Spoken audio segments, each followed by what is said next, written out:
You've been hunting for a house. It can be a frustrating process with bumps in the road and disappointments, but you've finally found a winner. If you'd like to learn the things you need to know about the people on the other side of the table before you write an offer, then you've come to the right place, because that's what we're talking about today, and we're starting right now.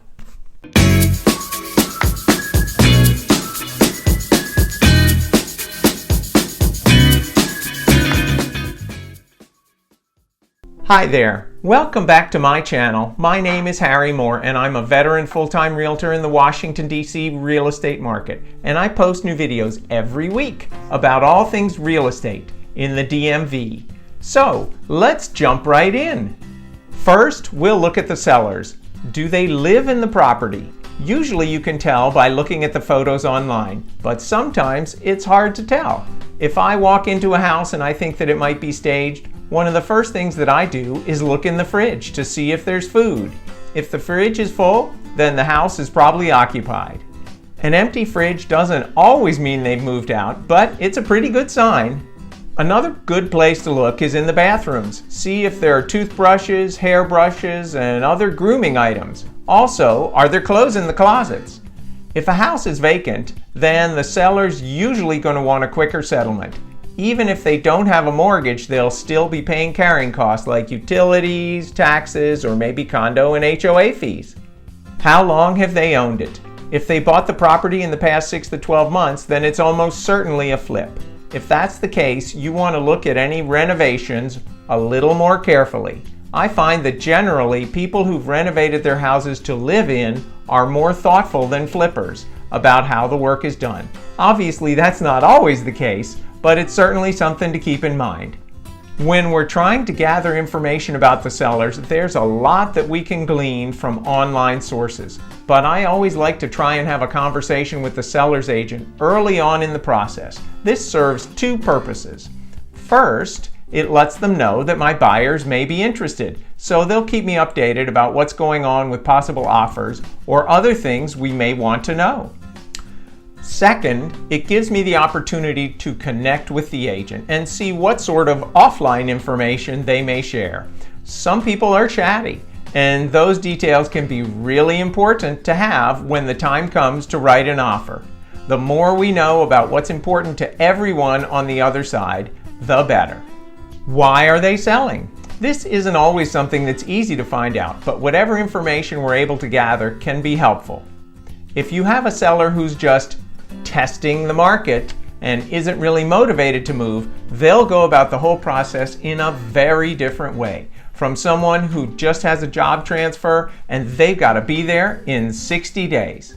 If they still live there, when do they want to move?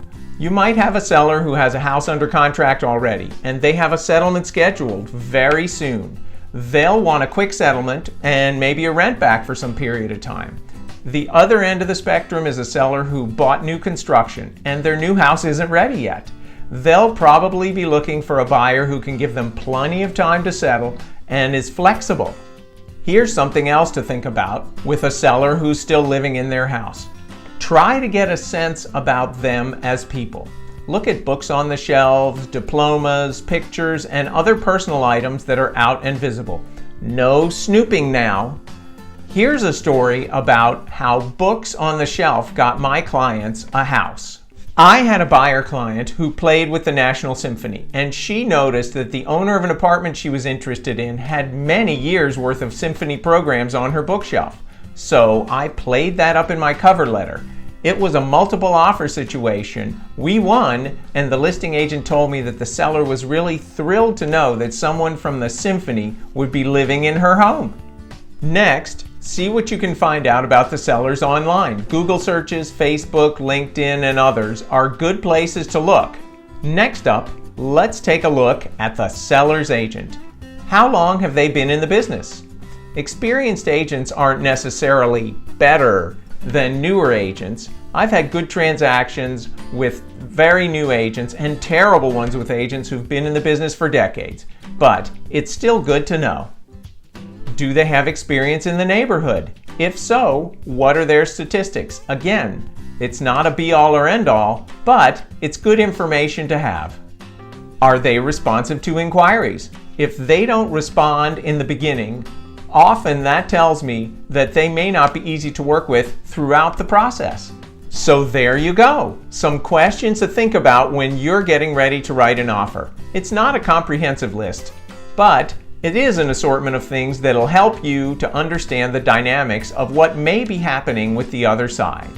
I look at negotiating a deal as kind of like riding the seesaw in a playground. We want to try and balance the buyer's wants and needs with the sellers and those of their agent so that we can come to a deal that makes sense for both sides. Thank you for taking the time to watch this video. If you liked what you saw, please hit that like button. And if you know someone, maybe a friend or neighbor, who might benefit from this information, please share this video with them. If you want to see more videos about real estate in the DMV, then subscribe and ring that bell so you'll be updated whenever new videos come out. Make it a great day, and I'll see you again soon.